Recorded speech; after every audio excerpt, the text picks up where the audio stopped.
Bruce Lee. दोस्तों, ये नाम ही काफी है। शायद ही आप लोगों में से कोई ऐसा व्यक्ति होगा जिसे ब्रूस ली के बारे में नहीं पता होगा। ब्रूस ली के सुपर फास्ट मूवमेंट्स के बारे में सोचते हुए आज भी लोगों के होश उड़ जाते हैं। ब्रूस ली की प्रतिभा उस स्तर पर थी कि ब्रूस को मात्र कॉपी भर कर पाने वाले लोगों को भी आज हम सुपर ह्यूमन मान लेते हैं। लेकिन आज हम असली सुपर ह्यूमन ब्रूस ली के कुछ ऐसे कारनामों के बारे में बताने वाले हैं जो उन्हें सचमुच बाकी लोगों से अलग कर देता है। तो अगर आप भी ब्रूस ली के फैन हैं तो ब्रूस के अनसुने किस्से सुनने के लिए बने रहिए वीडियो के अंत तक हमारे साथ। वीडियो शुरू होने से पहले चैनल को सब्सक्राइब करना और बेल आइकन दबाना भी मत भूलिएगा। ब्रूस ली के बारे में पहली जो चीज हमें याद आती है वो है ब्रूस ली की स्ट्रेंथ। हमने ब्रूस ली को कई बोर्ड तोड़ते और पंचिंग बैग्स को पछाड़ते हुए देखा है, पर क्या आप जानते हैं कि ब्रूस ली इतने स्ट्रांग थे कि वो रेगुलर जिम इक्विपमेंट से एक्सरसाइज ही नहीं कर पाते थे, जैसे कि उनका पंचिंग बैग बार बार टूट जाया करता था। और इसी वजह से ब्रूस के दोस्त जेम्स ली को ब्रूस के लिए एक भारी पंचिंग बैग डिजाइन करना पड़ा। जहां नॉर्मल पंचिंग बैग्स 30 से 45 किलो तक के होते हैं, ब्रूस का पंचिंग बैग 136 किलो का था। सिर्फ इतना ही नहीं, इस पंचिंग बैग्स में मेटल्स भरे गए थे, क्योंकि बाकी सभी चीजों को ब्रूस तोड़ दिया करते थे। ब्रूस की सबसे बड़ी स्ट्रेंथ तो ये थी कि वो इस 136 किलो के पंचिंग बैग को भी किक करके सीलिंग के साथ टच करवा देते थे। कहते हैं ब्रूस ली हमेशा एक्सरसाइज कर रहे होते थे। उनकी पत्नी के मुताबिक ब्रूस टीवी देखते वक्त भी शांत नहीं बैठते थे और स्प्लिट्स करने लगते थे। ब्रूस का सबसे ज्यादा ध्यान उनकी कोर पर था, इसलिए उन्होंने अपने लिए एक नई एक्सरसाइज इन्वेंट कर ली, जिसमें वो अपने शोल्डर्स की मदद से अपनी बाकी बॉडी को हवा में स्थिर कर लेते थे। उस वक्त ब्रूस को ये करते देखना ऐसा था जैसे एक पंछी को हवा में उड़ान भरते देखना। ब्रूस इसे ड्रैगन फ्लैग बताते थे। मार्शल आर्टिस्ट होने के साथ साथ ब्रूस ली एक पॉपुलर एक्टर भी थे, जिन्होंने द ग्रीन हॉर्नेट से अपने करियर की शुरुआत की।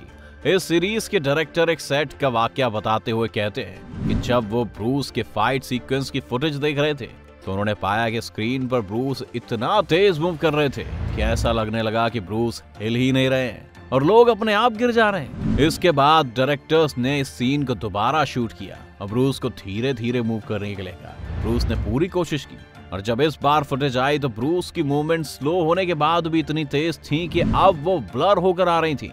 और ये देखने के बाद डायरेक्टर्स ने अपने कैमरास ही बदल डाले और वो उनके फाइट सीन्स को स्लो मोशन में शूट करने लगे। आप ब्रूस की पुरानी फिल्मों में इस स्लो मोशन का इफेक्ट साफ नोटिस भी कर पाएंगे, लेकिन ब्रूस को नहीं, बल्कि आसपास के लोगों को देखकर। ब्रूस अपनी स्पीड और रिफ्लेक्सेस पर बहुत ज्यादा मेहनत करते थे। उनके रिफ्लेक्सेस इतने तेज थे कि वो हवा में चावल का दाना उछालने के बाद उसे चॉपस्टिक से कैच कर लेते थे, और ये उनके रोज के एक्सरसाइज रूटीन का एक हिस्सा हो गया था। इसके अलावा ब्रूस बिना किसी मुश्किल या पसीना बहाए 50 से ज्यादा वन आर्म्ड पुलअप्स और अपने वन फिंगर्ड पुशअप के लिए दुनिया भर में मशहूर थे। कहते हैं ब्रूस कभी कभी कुछ लोगों के साथ एक खेल खेलते थे। ब्रूस उनकी हथेली पर एक कॉइन रखकर उनसे कहते थे कि उनकी मुट्ठी बंद होने से पहले ही वो उस कॉइन को उठाकर वहां कोई दूसरा कॉइन रख देंगे। लोग चैलेंज ले लेते थे और जल्दी से मुट्ठी बंद करके मुस्कुराते थे, लेकिन मुट्ठी फिर से खोलते ही उनकी मुस्कुराहट हैरानी बदल जाती थी और कईयों के चेहरों के रंग बदल जाते थे। ब्रूस ने कब कॉइन बदला कोई समझ नहीं पाता था, और इसी कारण से बहुत से प्रोफेशनल मैजिशियंस भी ब्रूस ली की इन टेक्निक्स को स्टडी कहते हैं। ये अटपटा जरूर है, लेकिन यही सच है। ब्रूस ली जब जिंदा भी थे तब भी उनका चर्चा का बाजार गर्म रहता था, जिस कारण कई लोग ब्रूस ली को फाइट्स के लिए चैलेंज करने आ जाते थे। और ये क्लब फाइट्स नहीं थी, स्ट्रीट फाइट्स थी।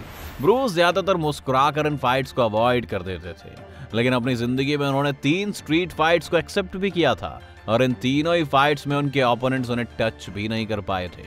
और ब्रूस ली उन्हें ब्लॉक या डक करते थे, और उसके बाद ब्रूस ली के ज्यादातर 1 या 2 ब्लोज से वो लोग अपनी हार मान लेते थे।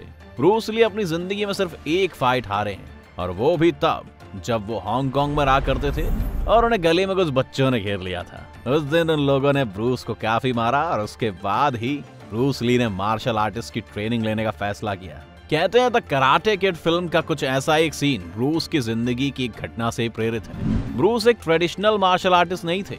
उन्होंने शुरुआत में जरूर अपने मास्टर इप मैन से विंग चुंग कुंग फू की ट्रेनिंग ली थी, लेकिन ब्रूस को उसमें कई खामियां लगती थी, इसीलिए उन्होंने बाकी तरह के मार्शल आर्ट्स को भी स्टडी करना शुरू किया, और तब उन्होंने सभी से कुछ ना कुछ सीखा। ब्रूस की इन्हीं टेक्निक्स की वजह से मार्शल आर्ट्स के कुछ एलीट्स में कोई भी उन्हें प्रॉपर मार्शल आर्टिस्ट नहीं मानता था। वो ब्रूस को शोमैन कहकर चिढ़ाते थे, लेकिन ब्रूस ने स्टाइल पर मेहनत की और इसे बाकी कई मार्शल आर्ट स्टाइल से बेहतर बना दिया। आज इसे जीत क्वन दो कहते हैं और अपने आप में ये एक मार्शल आर्ट स्टाइल है और दुनिया भर में अभी भी खुद ब्रूस ली द्वारा पढ़ाए गए स्टूडेंट्स यंग लोगों को ये सिखा रहे हैं। ब्रूस ली ने एक नए मार्शल आर्ट स्टाइल के अलावा 1 इंच पंच को भी इजाद दिया था।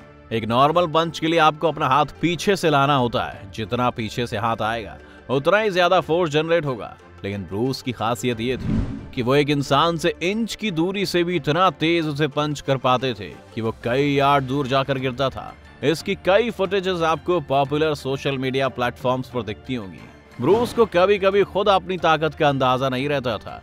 एक बार ब्रूस ने एक फाइट के दौरान एक आदमी का कंधा डिस्लोकेट भी कर दिया। सभी को लगा कि ये ब्रूस के किसी पंच के कारण हुआ, पर ब्रूस ने कहा कि उन्होंने उसे पंच नहीं किया था, सिर्फ हल्के से पीछे धकेला था। कहते हैं ब्रूस ली को अपनी किक्स को प्रैक्टिस करने के लिए एक स्पेशल शील्ड की जरूरत पड़ती थी, जिससे वो किसी और को पकड़ा देते थे। जब ब्रूस उस शील्ड को किक करते थे, तब शील्ड के साथ साथ उसे पकड़ने वाला आदमी भी कई फीट हवा में उछल जाता था।